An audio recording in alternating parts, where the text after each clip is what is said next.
Welcome to Tomorrow Unveiled. Today we're really getting into the world of wearable tech. And this isn't just about counting your steps anymore, is it? Or, tracking sleep. We're talking about devices that are becoming, well, profoundly integrated with our lives, almost intimate.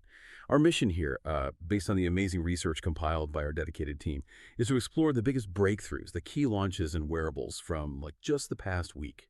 And the core theme you'll hear running through all of this is this huge shift. We're moving away from just passive data collection, your old Fitbit, just logging stuff towards active, really integrated human-computer interaction. It feels like a totally new phase. Yeah, it's absolutely a fundamental evolution, not just a small step. We're seeing this move from simple data loggers to what you could call symbiotic systems, things that genuinely augment what we can do. Think about tech streamlining workflows, and this is the wild part, even interfacing directly with our thoughts, our body chemistry. And this is all being pushed forward by this convergence. You've got advanced biosensing, neural interfaces getting better, AR, sophisticated AI, both on the device and in the cloud. The lines are just blurring everywhere. Technology is being woven into, the fabric of life. We're quite literally strapped in. Strapped in. I like that framing. It really clarifies it.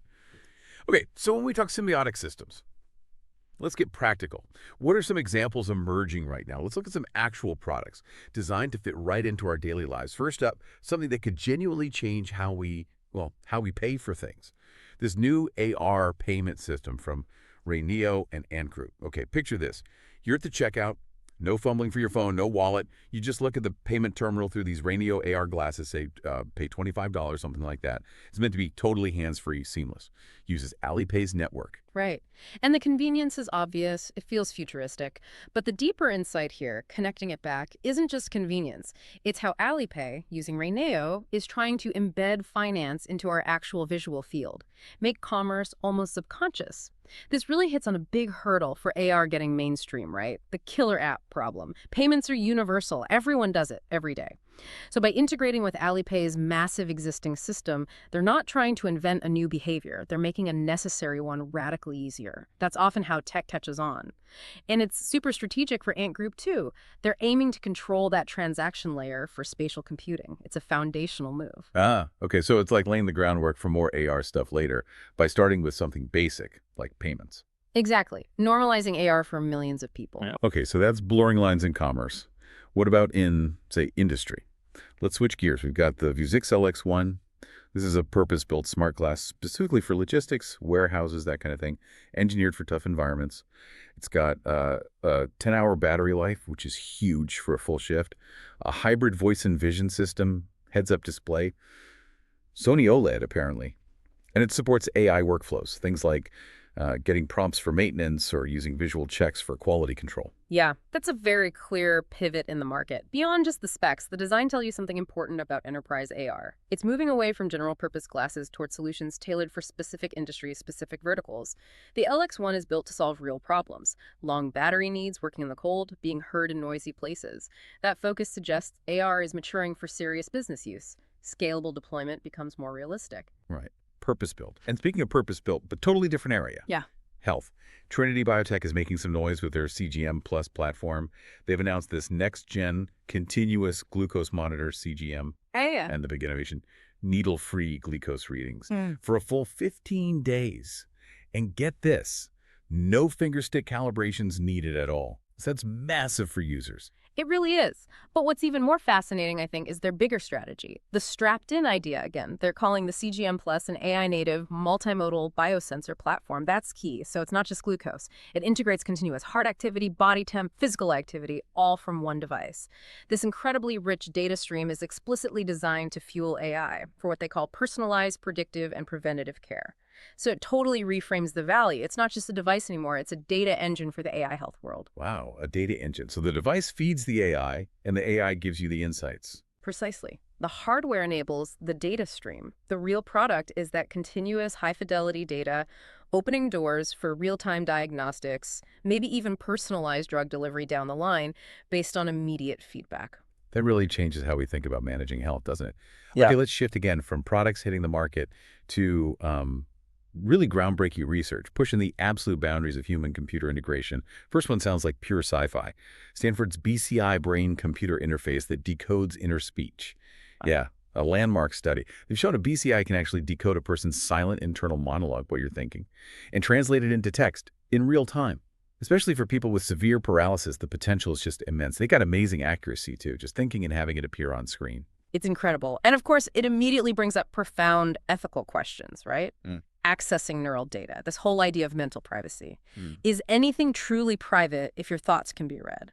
And Neuro writes, protecting our cognitive liberty from being manipulated, these aren't abstract concepts anymore, they're urgent.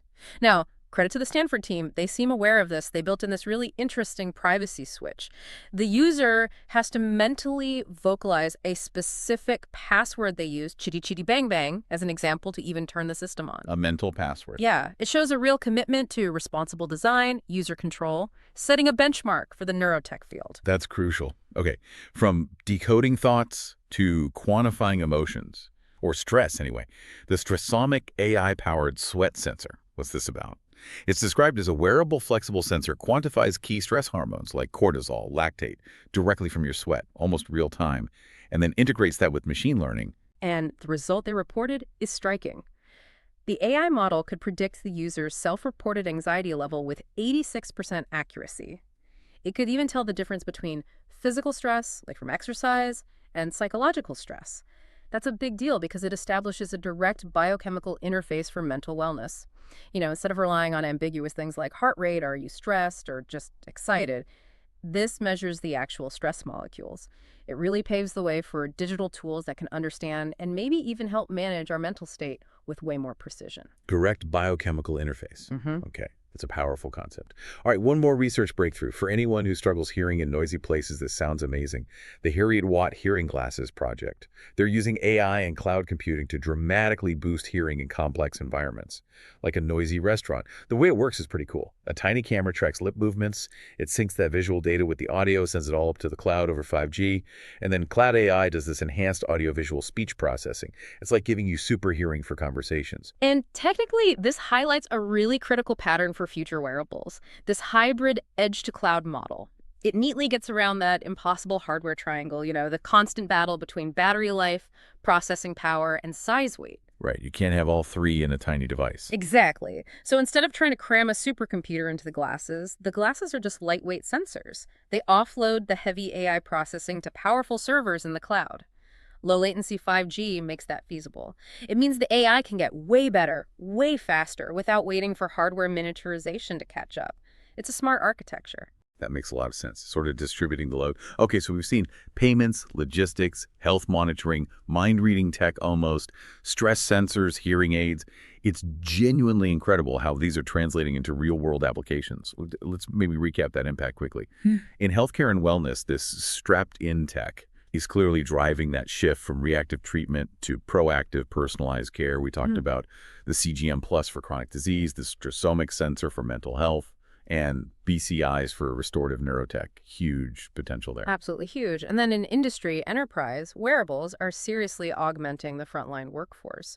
The Vuzix LX1 in logistics is a great example, making complex tasks easier.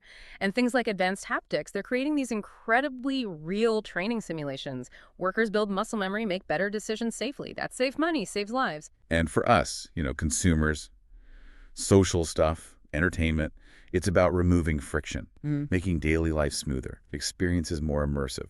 The Raneo AR payments, frictionless commerce. Haptics, making virtual interactions feel more real, more human, less like just staring at a screen. Yeah, enhancing that sense of presence. Okay, but it can't all be smooth sailing, right? The path to widespread adoption always has bumps. We have to talk about the challenges, the hurdles to this truly symbiotic future. One big one is just the physical interface. Usability, adoption barriers. We keep hitting that impossible hardware triangle for AR glasses, don't we? The trade-offs. Battery, weight, comfort, power. Getting all that right is still really hard. It is. And tied right into that is social acceptance. Remember the whole glass hole thing with early smart glasses? Oh, yeah. Well, today's devices, with better cameras, constant connectivity, they face similar, maybe even greater social friction. People are still wary of tech literally on your face recording things. And we also just need a much richer software ecosystem. The hardware's improving, but we need more killer apps, more compelling reasons to wear these things all day for them to become indispensable, not just gadgets. Good point. Then there's the massive data dilemma. privacy, security. Mm. In a world where these things are always on, always sensing, these create new ways for things to go wrong, right? New attack vectors, especially when you're transmitting super sensitive biometric data, heart rhythms, glucose, stress hormones, maybe even thoughts eventually. And it gets even more complex because it's not just about protecting the raw data. As these devices start making judgments about us, like predicting anxiety from sweat users, are going to demand transparency. This brings up the really critical emerging need for explainable AI. Can the system tell you how it reached its conclusion about your stress level, not just that you're stressed? Why does it think that? Exactly. That's crucial for trust and accountability, especially if these systems start guiding health decisions or influencing our behavior. That's a huge technical and ethical challenge. Definitely. And that leads us to maybe the deepest challenge, the ethical frontier. Mm. As tech interfaces directly with our brains, our biochemistry, it forces us to ask fundamental questions about, well, what it means to be human. Where do we draw the line? For sure. That inner speech decoding work, it Right. makes mental privacy incredibly real, incredibly fast. And while the Stanford team showed responsibility with that password, the potential for misuse, things like neurocrime, hacking someone's neural interface, it's something we have to think about proactively. Design defenses now. And then there's the huge issue of equity, access. If these advanced, potentially life-changing technologies are only available to the rich, we risk creating this profound biological divide, making existing inequalities way worse. A biological divide. Wow. That's a sobering thought. It's a conversation we absolutely need to have as a society, not just leave it to the tech companies. Okay, it is a lot to think about. But stepping back, looking at everything we've discussed from just the past week, it does give us a pretty clear picture of the trends shaping the near future of wearables. Yeah, I think so. We're definitely seeing that continued accelerating convergence, multimodal sensors, powerful AI everywhere on device, in the cloud, and these new interfaces. Neural, haptic, AR devices are going to be harder to categorize. They won't be just one thing. They'll weave into multiple parts of our lives. And the path to mainstream adoption seems likely to be phased, right? Starting in those high-value niches, medical-specific industries, where the benefit is really clear, the cost is justified. Then, as costs come down, usability gets better, they'll trickle down, prosumers, then eventually mainstream consumers, like we've seen with other tech. Exactly. And crucially, underlying all of this, there's this absolute imperative for proactive governance, building trust. The Yeah. industry has to lead on this. Responsible innovation. Things like privacy-preserving design. That Stanford password idea is a good example. Engaging genuinely with ethicists, regulators. That's going to be essential for public acceptance. Trust is really the currency for the symbiotic future. If people don't trust it, it won't happen. What an incredible look into this strapped-in era. The progress is just astounding, week by week, it seems. But the challenges, yeah, they're complex, they're nuanced. Reminds us innovation needs that foresight, that responsibility. Now, if you're finding this insightful, and we hope you are, please take just a moment to like this video if you're on YouTube, subscribe to Tomorrow Unveiled, and definitely hit that notification bell so you don't miss our future updates. And if you happen to be listening on a podcast service, maybe Apple Podcasts or Spotify, we'd be so grateful if you could leave Tomorrow Unveiled a rating and a quick review. It honestly really helps us reach new listeners. And we genuinely love hearing what you think. So whether you're on YouTube or your podcast app, drop a comment. Let us know your thoughts on this week's deep dive into wearable tech. And maybe a final thought to leave you with. As these wearables become truly symbiotic, actually merging with our senses, maybe even our thoughts, how might that fundamentally change our understanding of human identity, of consciousness itself? It's a huge question, one we'll keep exploring. Join us next time on Tomorrow Unveiled as we tackle another frontier of innovation.